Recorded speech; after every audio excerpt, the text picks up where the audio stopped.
Uganda joins the rest of the world to commemorate the United Nations Elder Day. We have the story in our bulletin today. Thank you so much for joining us. My name is Nahawi Kajura, and in the headlines, Ethiopia's Abiy vows to hold a peaceful democratic election.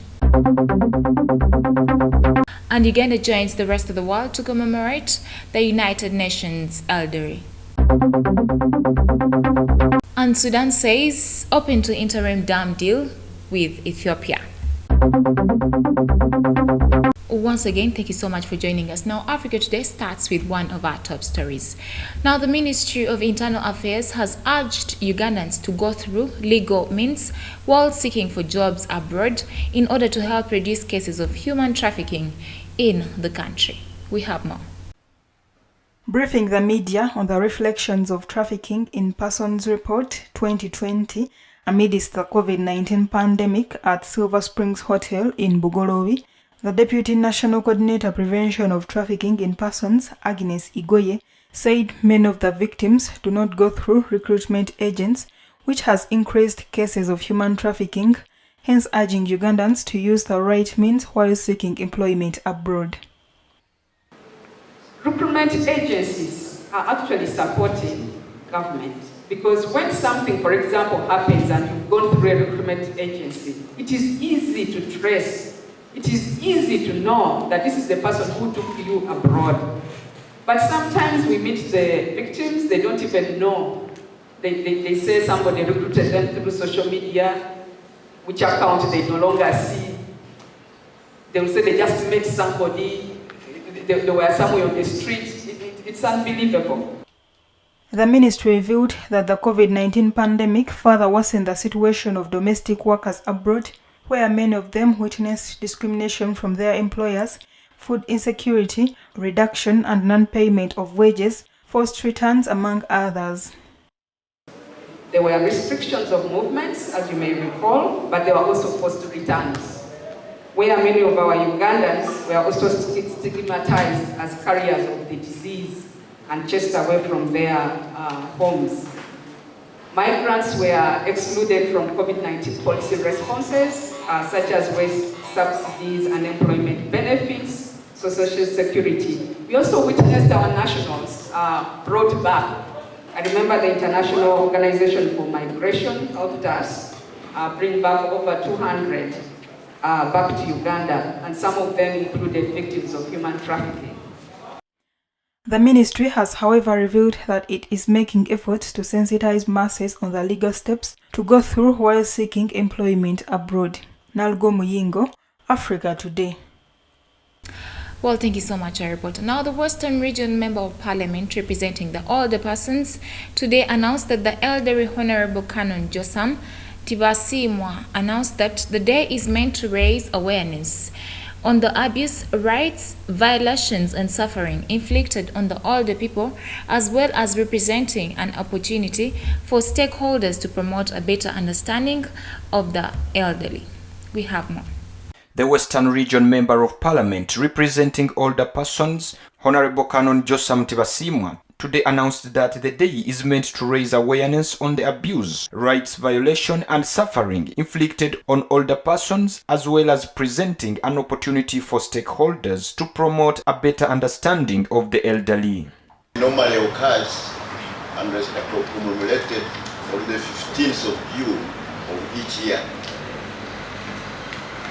So the United Nations World Elder Abuse Awareness Day is observed every year on June 15th, following the United Nations Resolution number 66 of 127, acknowledging the significance of elder abuse as a public health and human rights issue. The purpose of the day is to raise awareness on the abuse, rights violations, and suffering inflicted on older persons.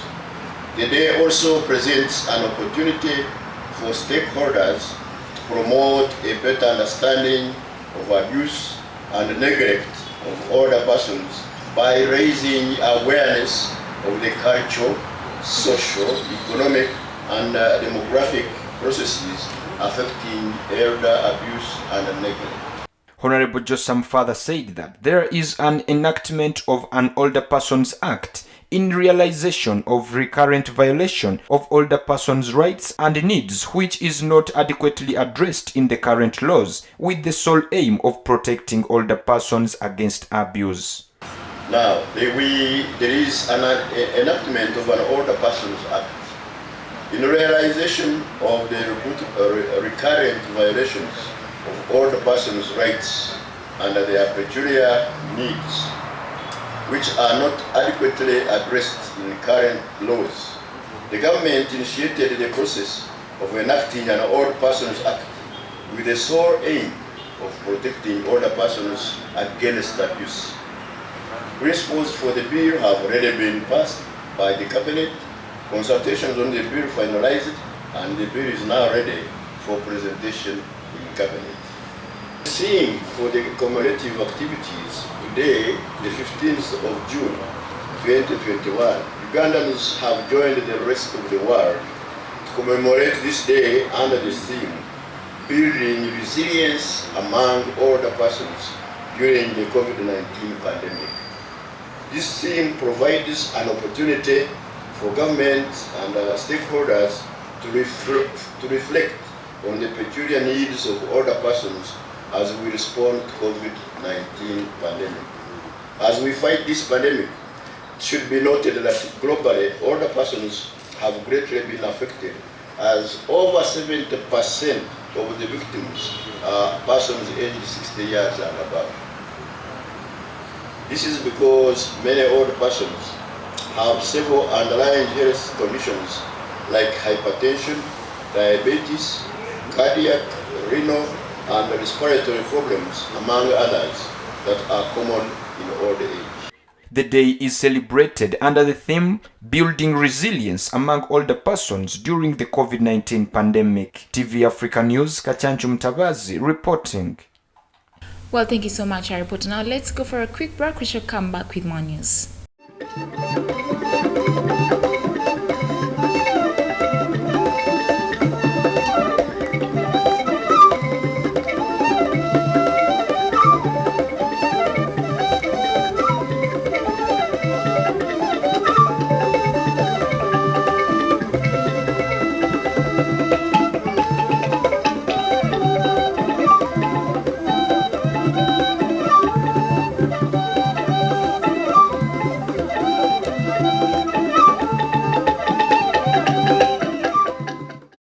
Welcome back from the break. You're still watching TV Africa, the right to know. Now, in our international news today, the President of the Democratic Republic of Congo, Felix Tshisekedi, has promised the residents of Goma City to rebuild all the houses that were destroyed by the lava from the recent volcanic eruption of Mount Nyiragongo. We have more. President of the Democratic Republic of Congo, Felix Tshisekedi, took time to assess the damage inflicted in and around the city by the volcano's fiery sparks on Monday and promised to stand with the affected people. Victims of the natural disaster said they had the opportunity to share their concerns and grievances with their Congolese leader and have hope that their challenge will be damaged. One of the residents, Chimanuka Raboshi Enoch, who appeared very happy to see the president on site himself, said that he has confidence that a serious problem of water and insecurity will be solved and their destroyed houses rebuilt. After his Goma visit, President Felix Tshisekedi is expected in Beni, where he will assess the work of the Democratic Republic of Congo Armed Forces on the front line against the ADF rebels, and will then head to Uganda for a meeting with his presidential counterpart Yoweri Museveni. Well, thank you so much, our reporter. Now, moving on in our international news today, after 10 years in exile, the former president of Cote d'Ivoire, Laurent Gbagbo, will finally return to his home country on Thursday, June 17, 2021, by a scheduled flight from Brussels at 3:45 p.m. at Felix Houphouët Airport, and will be received as a king through the airport's VIP facilities, to then be received at the presidential pavilion. We have more. This was announced by the General Secretary of Gbagbo's Ivorian Popular Front political party, Asau Adu, during a press conference on Monday about Gbagbo's flight arrival. Gbagbo has been acquitted of crimes against humanity by the International Criminal Court charges he faced after 3,000 people lost there in electoral violence in 2010 when he refused to concede defeat to then victor and current president Alassane Ouattara. Asau Adu added that the increased attacks by terrorists in the north part of Tehini has put Cote d'Ivoire in danger of destabilization. He called for peace and the people and assured them that the Ivorian Popular Front is resolutely committed to reconciliation. He said that the head of state, Ouattara, extended the presidential courtesy to his old rival, Gbagbo, as a peaceful gesture to avoid renewed conflict. Well, thank you, our reporter. Now, Ethiopia's Prime Minister Abiy Ahmed has said that the government wants a peaceful democratic election and urges for unity during the inauguration of the rebuilt Meskel Square ahead of the country's approaching election.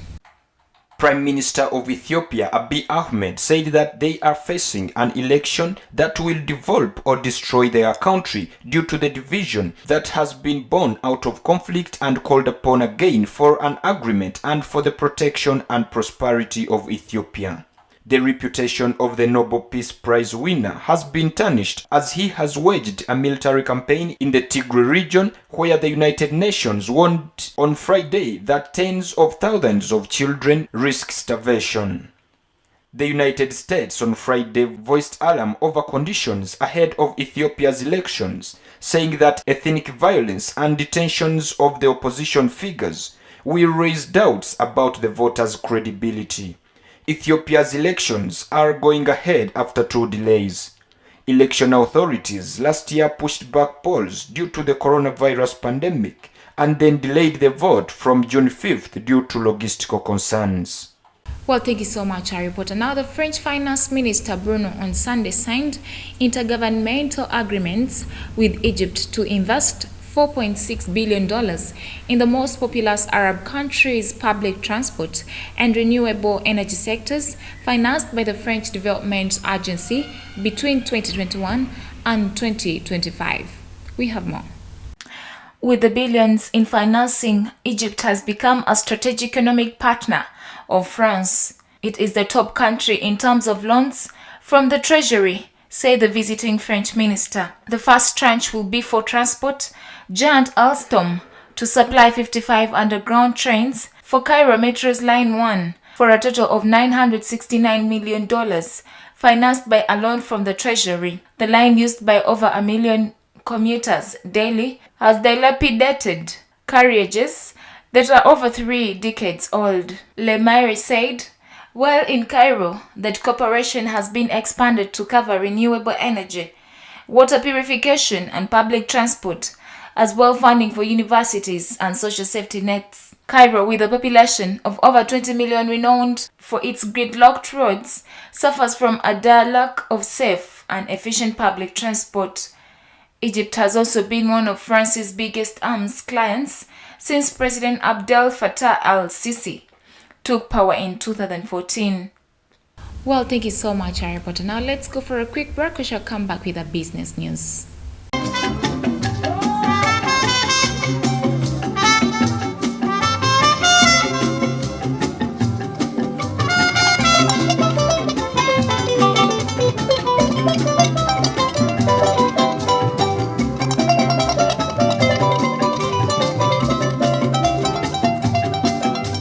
Welcome back from the break. You're still watching TV Africa, the right to know. Now, in our business news today, the Sudan's water minister, Yasser Abbas, has said that the Sudan will only be willing to strike an interim deal with Ethiopia over its Nile Dam on conditions, including assurance of further talks, which including signing on all the terms that have been already agreed. We have more.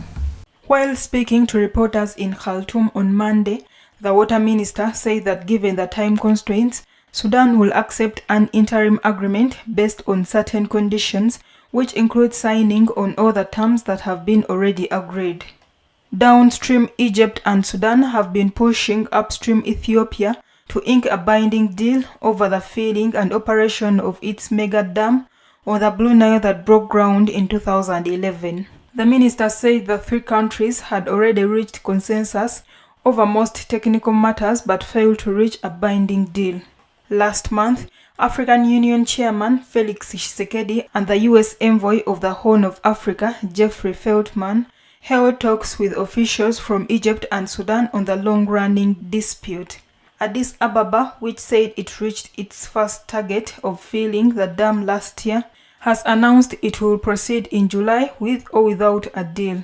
Egypt, which depends on the Nile for about 97% of its irrigation and drinking water, sees the dam as an existential threat.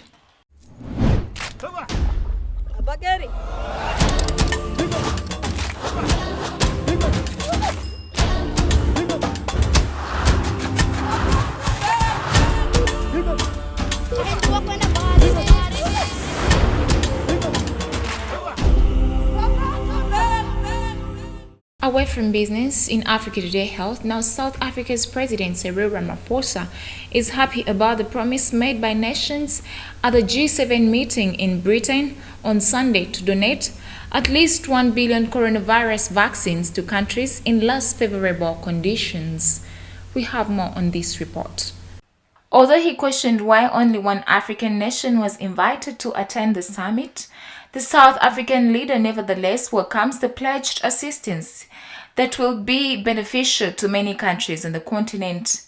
Cyril Ramaphosa said they took a message to the summit and wanted to have access to the vaccines as well, so that the people of Africa, from whom only 2% have now been vaccinated as opposed to much higher percentages in the north, should also be vaccinated. It may now be at 2 billion vaccines, but still, the overall total pledge falls short by the 9 billion Modern Health Organization state will be necessary to vaccinate the world's population. Vowing to end the pandemic and prepare for possible future outbreaks, the G7 leaders committed to donating 1 billion vaccine doses over the next year. That takes their total overall pledges to 2 billion shots, falling far short of the 11 billion that health organizations say will be needed to vaccinate the world.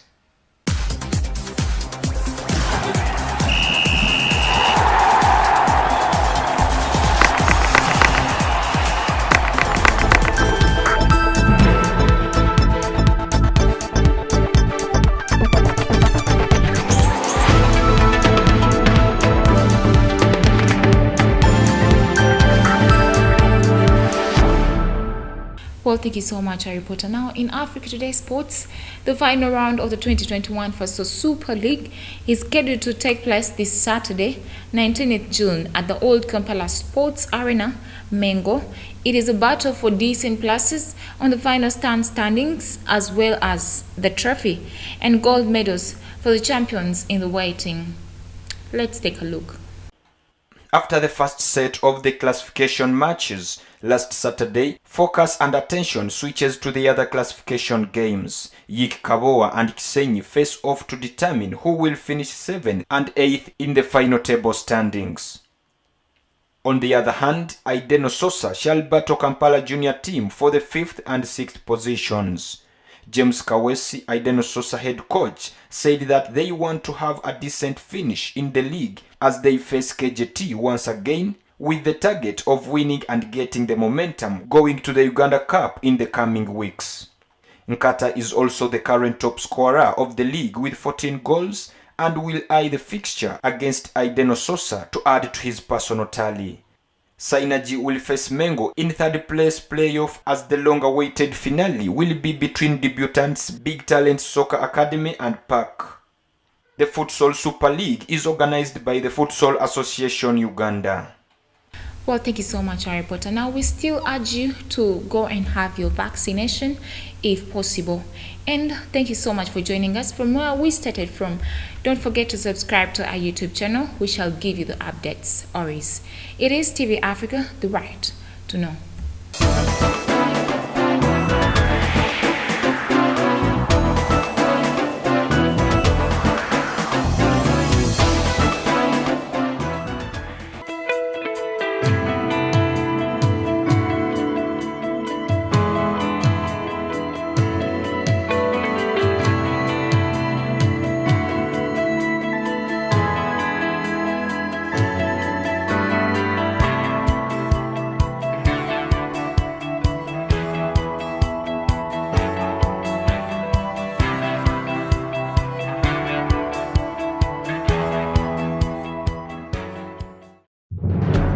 This is Africa, and that was the news.